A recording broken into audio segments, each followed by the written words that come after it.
He wrote Time in a Bottle after learning he was going to be a father. A year later, he was gone. Jim Croce spent much of the 60s trying to make it in the music industry, with little success.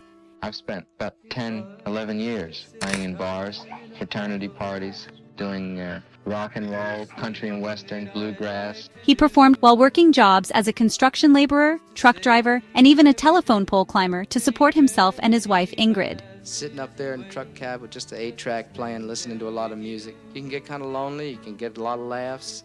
I don't know, I always enjoy doing it. It's kind of a good way to live. By the early 70s, burned out and nearly broke, they returned to rural Pennsylvania. Jim took odd jobs and wrote songs inspired by the people he met and the work he did. In 1971, something changed.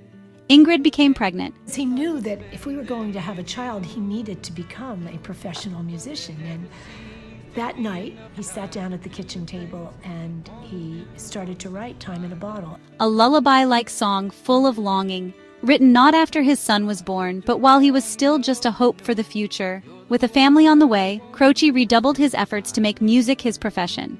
Their son, A.J. Croce, was born in September 1971. Do you have memories of your dad? I have this memory of the warmth of embrace, and while it's not visual for me, it's palpable. In 1972, Croce landed a record deal with ABC Records. His debut album with them, You Don't Mess Around with Jim, featured songs like Operator, Time in a Bottle, and the title track, and began receiving national airplay. Next guest is one of those overnight successes who only took 12 years to make it. I guess you could say he's a man of the people. Maybe that's why he writes about them so well. Ladies and gentlemen, Jim Croce. After nearly a decade of setbacks, Jim Croce was suddenly a household name. But he was also growing tired of the road. In letters to Ingrid, he talked about giving up touring to be home with her and AJ. It reads, "Dear Ing, I know I haven't been very nice to you for some time.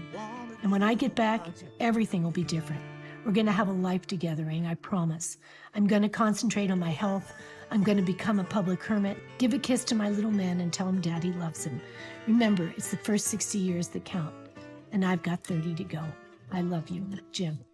On September 20th, 1973, just hours after performing at a college in Louisiana, Croce's small chartered plane crashed on takeoff. Jim Croce never got to see his son grow up, never got to feel the full weight of the legacy he left behind. But in just a few short years, he gave the world timeless music and reminded us that the moments we have are the ones that matter most.